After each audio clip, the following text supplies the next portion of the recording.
உங்கள் எல்லாருக்கும் என்னுடைய வணக்கத்தை தெரிவிச்சுக்கிறேன். இன்றைக்கி வந்து நம்ம எப்படி சுரைக்காய் புளிக்குழம்பு செய்கிறதுன்றதை பற்றி பார்ப்போம்.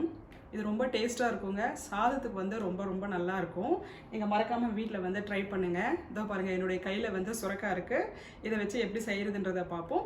இது செய்கிறதுக்கு தேவையான இன்க்ரீடியன்ஸை வந்து இப்போ பார்ப்போம். வாங்க வீடியோக்குள்ளே போவோம். ஓகேங்க, சுரைக்காய் புளிக்குழம்பு செய்கிறதுக்கு என்னென்ன இன்க்ரீடியன்ஸ் தேவைன்றதை பற்றி பார்ப்போம். இதை பாருங்கள், கருவேப்பிலை எடுத்து வச்சுருக்கேன்.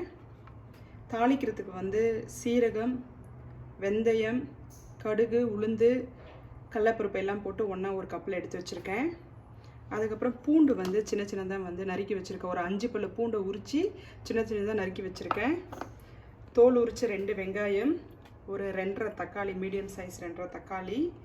அதுக்கப்புறம் பாருங்கள், மஞ்சத்தூள், ஒரு 1.5 ஸ்பூன் வந்து மிளகாய் தூள், ஒரு 3/4 ஸ்பூன் வந்து பார்த்திங்கன்னா மல்லித்தூள் எடுத்து வச்சுருக்கேன். அதுக்கப்புறம் வந்து தேங்காய் பால். இது நான் ரெடிமேடாக இருக்கிற தேங்காய் பால் எடுத்து வச்சுருக்கேன். நீங்கள் இந்த மாதிரி ரெடிமேடாக யூஸ் பண்ணலான்னா வீட்டில் இருக்கக்கூடிய தேங்காவை வந்து ஒரு அரை மூடி எடுத்து அதை நீங்கள் துருவி கூட அந்த தேங்காய் பாலை யூஸ் பண்ணிக்கலாம். அதுக்கப்புறம் ஒரு நெல்லிக்காய் சைஸில் வந்து புளியை எடுத்து ஊற வச்சுருக்கேங்க. புளியை எப்போவுமே ஊற வைக்கிறதுக்கு முன்னாடி ஒரு முறை வாஷ் பண்ணிவிட்டு ஊற வைங்க. ஏன்னா அதில் வந்து கல் அது இதுன்னு இருக்கும். சம்மோர் வந்து சம்டைம் புளியை வந்து காலில் மிதிப்பாங்க. அதனால் வந்து மறக்காமல் புளியை ஊற வைக்கிறதுக்கு முன்னாடி ஒரு முறை அலம்பிட்டு அதுக்கப்புறம் புளியை ஊற வச்சுக்கோங்க. அதுக்கப்புறம் ஃபைனலாக போடுறதுக்கு வந்து மல்லி இலையை வந்து சின்ன சின்னதாக நறுக்கி வச்சுருக்கேன். மிக முக்கியமான இன்க்ரீடியன்ட்ஸ் வந்து பார்த்திங்கன்னா சுரைக்காய், இதை வந்து எடுத்து வச்சுருக்கேங்க. அதுக்கப்புறம் தேவையான தண்ணி, அதுக்கப்புறம் எண்ணெய். ஸோ இந்த இன்க்ரீடியன்ஸ் எல்லாம் யூஸ் பண்ணி நம்ம எப்படி ருசியான சுரைக்காய் குழம்பு செய்கிறதுன்றதை பற்றி பார்ப்போம். இந்த வீடியோவை ஸ்கிப் பண்ணாமல் முழுசாக பாருங்கள். பாருங்கள், நான் கடாயை வச்சுட்டேன். இந்த பாத்திரத்தை வச்சுதான் பாத்திரம் சூடானதுக்கப்புறம் எண்ணெயை ஊற்றிருக்கேன். கொஞ்சம் எண்ணெயை வந்து நல்லாவே சேர்த்து ஊற்றிக்கோங்க. ஏன்னா அது புளிக்குழம்புன்றதுனால எல்லாம் வெங்காயம், தக்காளி, பூண்டெல்லாம் நல்லா வணங்கணும். கொஞ்சம் சேர்த்து ஊற்றிக்கோங்க. எண்ணெய் கொஞ்சம் நல்லா காஞ்சதுக்கப்புறம் நம்ம என்ன பண்ணலான்னா, இங்கே பாருங்கள், எடுத்து வச்சுருக்கக்கூடிய இந்த தாளிப்புக்கு தேவையான பொருட்கள். மெயினாக புளிக்குழம்புன்றதுனால வெந்தயத்தை வந்து மறக்காமல் சேர்த்துக்கோங்க. சீரகமும் நல்லாயிருக்கும் புளிக்குழம்புக்கு சீரகம் போட்டால். அதோடு சேர்த்து கடுகு, உளுந்து, கடலைப்பருப்பெல்லாம் இருக்குது. எல்லாத்தையும் சேர்த்து ஒன்றா போட்டு நீங்கள் வந்து இதை போட்டுருங்க, எண்ணெயில் போட்டுருங்க.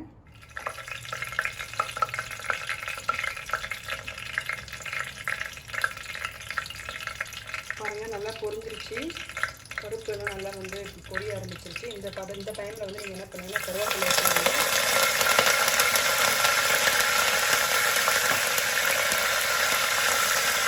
கருவேப்பிலை போட்டதுக்கப்புறம் வெங்காயம் கட் பண்ணி வச்சுருக்கிறேன். வெங்காயத்தை வந்து போட்டுக்கோங்க. வெங்காயத்தை வந்து பொடியாக கட் பண்ணிக்கோங்க. நீட்டமாக கட் பண்ணாமல் சின்ன சின்னதாக கட் பண்ணிக்கோங்க.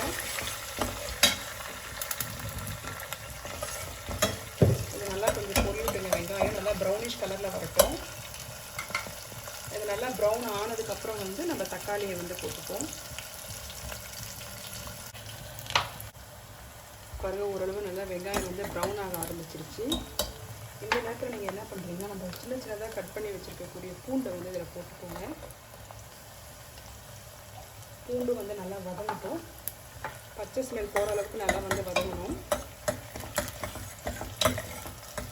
இது நல்லா வதங்கினதுக்கப்புறம் நம்ம வந்து தக்காளியை போட்டுக்கலாம். பாருங்கள், வெங்காயமும் பூண்டும் நல்லா வந்து வதங்கிடுச்சு. இந்த நேரத்தில் நம்ம என்ன பண்ணலான்னா, நறுக்கி வச்சுருக்கக்கூடிய தக்காளியை வந்து சேர்த்துப்போம். கொஞ்சம் வந்து நல்லா தக்காளியும் வந்து நல்லா வதங்கணுங்க. நல்லா இந்த எண்ணெயிலே வந்து வதங்கட்டும். கொஞ்சம் ஃப்ளேமை ஹையாக வச்சுக்கோங்க.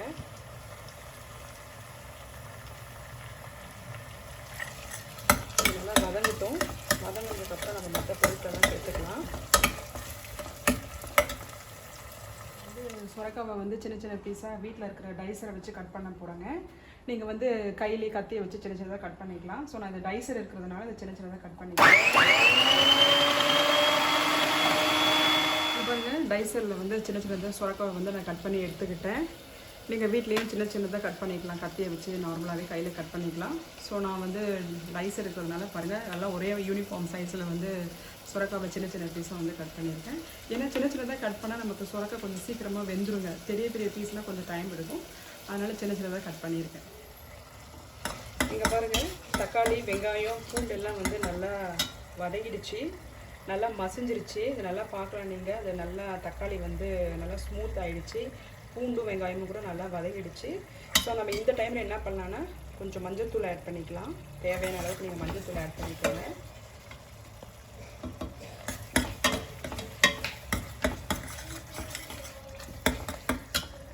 இதுக்கப்புறம் நான் என்ன பண்ண போகிறேன்னா ஒரு 1.5 ஸ்பூன் வந்து மிளகாய் தூள் பொடி எடுத்து வச்சுருக்கேன். ஏன்னா நான் காஞ்ச மிளகா பச்சை மிளகா எதுவுமே சேர்த்தாதனால நான் வந்து பார்த்திங்கன்னா ஒரு 1.5 ஸ்பூன் எடுத்து வச்சுருக்கேன். இந்த மிளகாய் பொடினா வெறும் மிளகாய் பொடி கிடையாதுங்க. இதில் வந்து கடலைப்பருப்பு, சீரகம் எல்லாம் போட்டு மற்ற மசாலாங்கள்லாம் போட்டு அரைச்ச வீட்டில் அம்மா அரைச்ச மிளகாய் பொடி. நீங்களும் அந்த மாதிரி வச்சுருப்பீங்க கண்டிப்பாக. ஸோ அந்த மிளகாய் பொடி வந்து யூஸ் பண்ணிக்கோங்க. ஸோ நான் ஃபுல்லாக ஆட் பண்ண போகிறேன். நல்லா மிக்ஸ் பண்ணிக்கோங்க.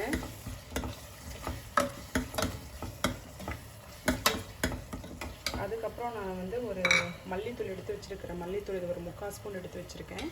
3/4 டீஸ்பூனு அதையும் சேர்த்துக்கிறேன். நல்லா வந்து மிக்ஸ் ஆகட்டும். ஒரு 3 மினிட்ஸ் விடுங்க. அப்படியே கொஞ்சம் இந்த ஆயிலே அந்த மிளகாய் பொடி மல்லிப்பொடியெல்லாம் கொஞ்சம் நல்லா குக் ஆகட்டும்.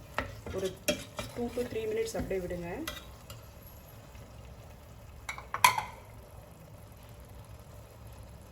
இப்போ பாருங்கள், இதில் வந்து மிளகாய் பொடி மல்லிப்பொடி மஞ்சள் பொடியெல்லாம் ஆட் பண்ணதுக்கப்புறம் ஒரு 3 மினிட்ஸ் ஆகிடுச்சு.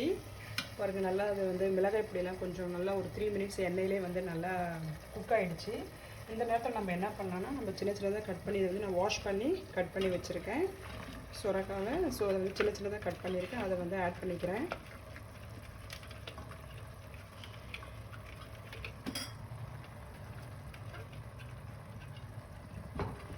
ஆட் பண்ணிவிட்டு கொஞ்சம் நல்லா இப்படி கலரி விட்டுக்கோங்க. பார்க்கவே எவ்வளோ சூப்பராக இருக்குது பாருங்கள்.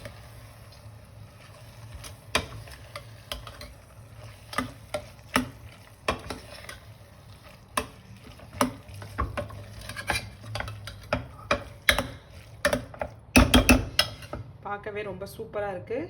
ஸோ நல்லா சுரக்காவை போட்டு நல்லா ஒரு முறை மிக்ஸ் பண்ணிட்டேன். மிக்ஸ் பண்ணதுக்கப்புறம் நீங்கள் என்ன பண்ணுறீங்கன்னா தேவையான அளவுக்கு உப்பு சேர்த்துக்கோங்க.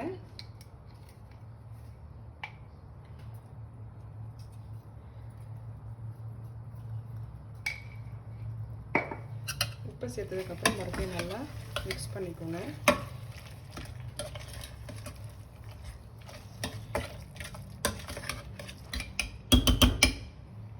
விடுங்க, கொஞ்சம் நல்லா அது எண்ணெயிலே வேகட்டும்.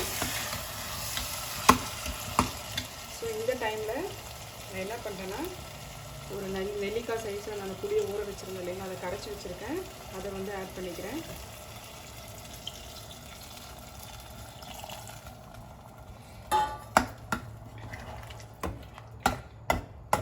இன்னும் கூட கொஞ்சம் வந்து தண்ணி சேர்த்துக்கோங்க.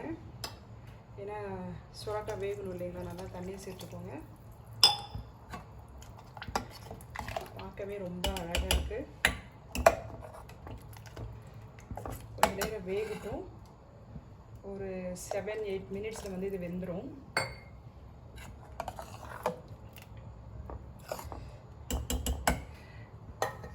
ஒரு 7 மினிட்ஸ் வெந்ததுக்கப்புறம் நம்ம என்ன பண்ணலான்னா கடைசியாக வந்து தேங்காய் ஊற்றிக்கலாம். ஸோ இப்போ இது வேகட்டும். இப்போ நம்ம புளி கரைச்சலெல்லாம் ஊற்றுனதுக்கப்புறம் நல்லா மிக்ஸ் பண்ணி விட்டாச்சு. மிக்ஸ் பண்ணதுக்கப்புறம் இப்போ நான் என்ன பண்ணுறேன்னா இதோட கேப்பை போட்டு மூடியை போட்டு மூடி வச்சிடுறேன். ஒரு 5 to 6 மினிட்ஸில் நல்லா சுரக்காய் வந்து வெந்து சாஃப்ட் ஆகிடுங்க. அதுக்கப்புறம் நம்ம வந்து தேங்காய் பாலை வந்து ஊற்றிக்கலாம். பாருங்கள், மூடியை திறந்துட்டேன். குழம்பு வந்து நல்லா வெடிச்சிட்ருக்கு. ஆல்மோஸ்ட் குக் ஆகிடுச்சு சுரக்காய். இந்த நேரத்தில் நம்ம என்ன பண்ணணும்னா தேங்காய் பால் வந்து ஊற்றிக்கலாம். இது நான் ரெடிமேடாக இருக்கிறதுனால அப்படியே ஊற்றுறேன். நீங்கள் வந்து வீட்டில் தேங்காய் அரைச்சி ஊற்றிக்கோங்க.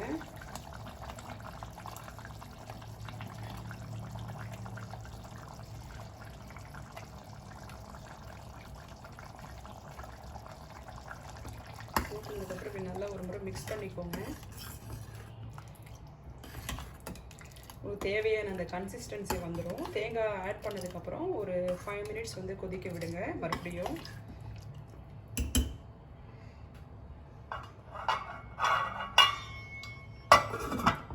நான் மூடி போட்டு மூடி வச்சுட்டேன்.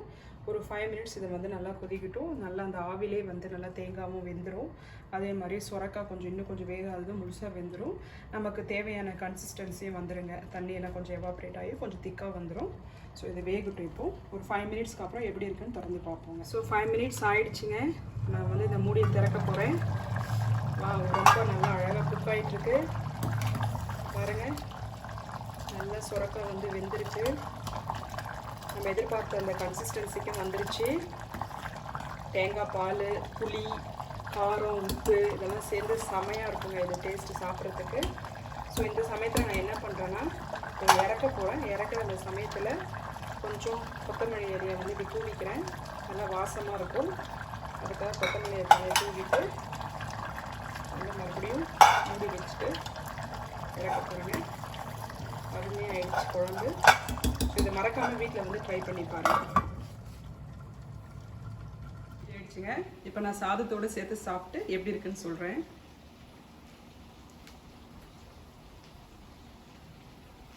செம்மையாக இருக்குங்க. சாப்பிட்ணும் போல் இருக்கு. இன்னும் நிறையா சாப்பிட்ணும் போல் இருக்குது. நீங்கள் மறக்காமல் இதை வந்து வீட்டில் ட்ரை பண்ணி பாருங்கள்.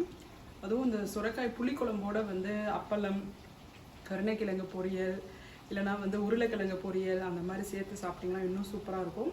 ஸோ அந்த காம்பினேஷனை ட்ரை பண்ணுங்கள். மறக்காமல் இந்த டிஷ்ஷை வந்து வீட்டில் ட்ரை பண்ணிவிட்டு எப்படி இருக்குன்னு சொல்லுங்கள். கமெண்ட் செக்ஷனில் கமெண்ட்ஸ் பண்ணுங்கள்.